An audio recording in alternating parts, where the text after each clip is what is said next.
Bismillahirrahmanirrahim. Assalamualaikum warahmatullahi wabarakatuh. Alhamdulillahirabbil alamin wassalatu wassalamu ala asyrafil anbiya'i wal mursalin wa ala alihi wa ashabihi rasulillahi ajmain. Sebelumnya perkenalkan nama saya Muhammad Hanafi dengan NIM 2005-9021. Sebelumnya terima kasih kepada Ibu dan teman-teman sekalian yang telah memberikan kesempatan kepada saya untuk dapat membuat video presentasi berkaitan dengan materi komunikasi bisnis pada minggu ini. Nah, sebelumnya video ini bertujuan untuk memenuhi salah satu tugas mata kuliah komunikasi bisnis yang diampu oleh Ibu Susi Evanita. Nah, pada pembahasan kali ini saya akan membahas tentang bagaimana sih komunikasi bisnis antar budaya di era digital. Nah, yang pertama kita akan membahas tentang karakteristik lintas budaya.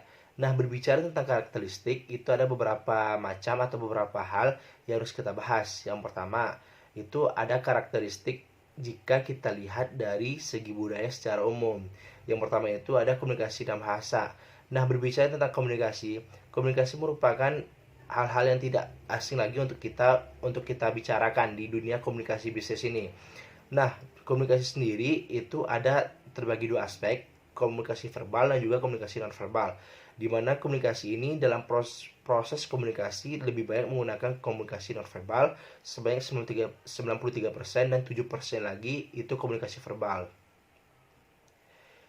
Nah, berbicara tentang komunikasi berbicara tentang bahasa itu secara garis besar ada 15 bahasa utama yang digunakan dari tiap-tiap budaya, baik itu dari segi dialek, jargon, logat, dan lain sebagainya. Belum lagi gerak-gerik bahasa tubuh yang digunakan saat melakukan komunikasi. Yang kedua ada pakaian dan penampilan. Tidak hanya berhenti di komunikasi dan bahasa saja, akan tetapi karakteristik ini berbicara tentang pakaian dan penampilan, di mana melibatkan bagaimana sih pakaian, perhiasan, dan juga dandanan tiap-tiap budaya. Nah, mungkin berbicara tentang pakaian, mungkin pakaian adat Minang akan berbeda dengan pakaian adat Sunda, Batak, maupun Papua dan sebagainya. Lalu yang ketiga ada makanan dan kebiasaan makan. Nah, berbicara tentang ini, itu setiap budaya, suku, atau setiap kota negara sekalipun memiliki cara makan yang berbeda-beda. Nah, kita ambil contoh yang tidak jauh saja, seperti cara makan orang Padang dan juga cara makan orang Jakarta, di mana cara makan ini sangat berbeda. Yang mana identik orang Padang makan menggunakan tangan langsung, beda halnya dengan orang Jakarta atau orang Jawa yang makan biasanya menggunakan sendok atau menggunakan garpu. Nah, lalu yang keempat, berbicara tentang waktu dan kesadaran akan waktu. Berbicara tentang waktu dan kesadaran akan waktu ini, ada sebagian budaya yang sangat mempretel bagaimana sih penggunaan waktu itu dengan baik, sampai-sampai sedetik pun diperhitungkan. Ada sebagian budaya lagi yang menggunakan waktu itu secara enjoy dan sangat menikmati proses waktu-waktu tersebut. Lalu yang kelima ada penghargaan dan pengakuan, di mana di sini ada suatu penghargaan atau pengakuan terhadap dalam bentuk pujian terhadap satu budaya yang melakukan hal baik dalam satu kegiatan atau aktivitas tertentu. Nah, yang keenam ada nilai dan norma, di mana di sini berbicara tentang aturan-aturan mengikat, baik itu secara lisan maupun tulisan, yang ini memiliki sanksi apabila dilakukan pelanggaran terhadap aturan-aturan yang telah disepakati. Lalu yang ketujuh ada juga rasa diri dan ruang, di mana seseorang individu maupun kelompok diberikan kebebasan untuk mencari kenyamanan, di mana mereka nyaman untuk melakukan mengekspresikan diri mereka, baik itu dalam segi waktu maupun dalam segi ruang. Nah, berbicara tentang proses mental dan belajar, nah ada beberapa budaya yang menekankan pada aspek perkembangan otak ketimbang aspek perkembangan yang lainnya. Nah, sehingga kita dapat melihat perbedaan-perbedaan mencolok dari setiap budaya-budaya tersebut. Lalu yang terakhir ada karakter kepercayaan dan sikap, di mana semua budaya tampaknya memiliki keperhatian pada aspek supernatural, di mana mereka sangat mempercayai dan mempraktekki apa saja sih kepercayaan yang mereka anut sesuai dengan agama yang mereka anut. Setelah berbicara tentang karakteristik lintas antar budaya, kita juga akan membahas tentang contoh kasus komunikasi antar budaya. Berbicara tentang contoh kasus komunikasi antar budaya ini, kita ambil contoh seperti adanya kerjasama antara satu negara dengan negara lain, anggap saja Indonesia dengan Thailand, di mana mereka memiliki pertukaran pelajar atau pertukaran mahasiswa, atau program ini kita sebut dengan student exchange. Nah, salah satu manfaat dari student exchange ini adalah kita dapat mengetahui bagaimana sih perkembangan. Nah, lalu yang berikutnya atau apa saja sih masalah yang sering saya hadapi berdasarkan pengalaman saat melakukan komunikasi lintas antar budaya. Berbicara tentang pengalaman yang saya lalui berkaitan dengan komunikasi lintas antar budaya ini, itu saya temui saat saya berinteraksi atau melakukan komunikasi pergaulan bersama teman-teman saya yang memiliki suku yang berbeda dengan saya. Misalkan mereka memiliki suku Jawa atau suku Batak, di mana saat melakukan komunikasi mereka keseringan untuk menggunakan bahasa-bahasa daerah mereka, sehingga membuat saya kesulitan akan memahami makna-makna tersebut. Akan tetapi setelah melakukan komunikasi yang baik dan diskusi yang baik, itu dapat kita atasi dengan melakukan komunikasi yang baik kembali dengan menggunakan bahasa Indonesia.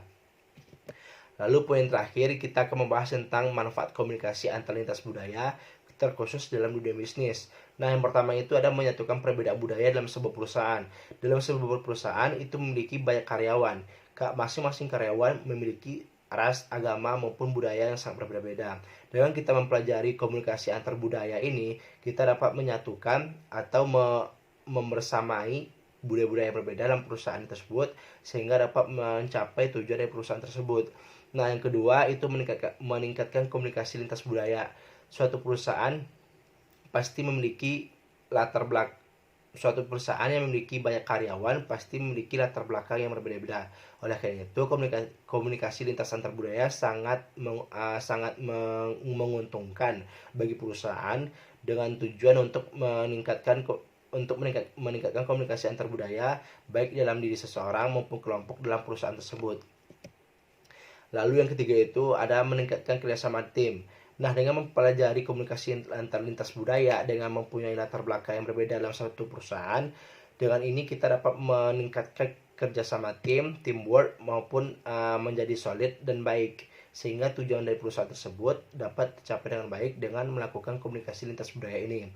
Yang keempat, adanya proses negosiasi. Berbicara tentang bisnis, berbicara tentang company besar atau perusahaan-perusahaan besar, itu tidak jauh dari negosiasi, baik itu dari segi domestik maupun dari segi internasional. Dengan mempelajari komunikasi antar lintas budaya ini, kita dapat melakukan komunikasi tersebut untuk melakukan kerjasama bersama perusahaan-perusahaan asing yang ada di domestik maupun di luar negeri maupun di luar negeri nantinya.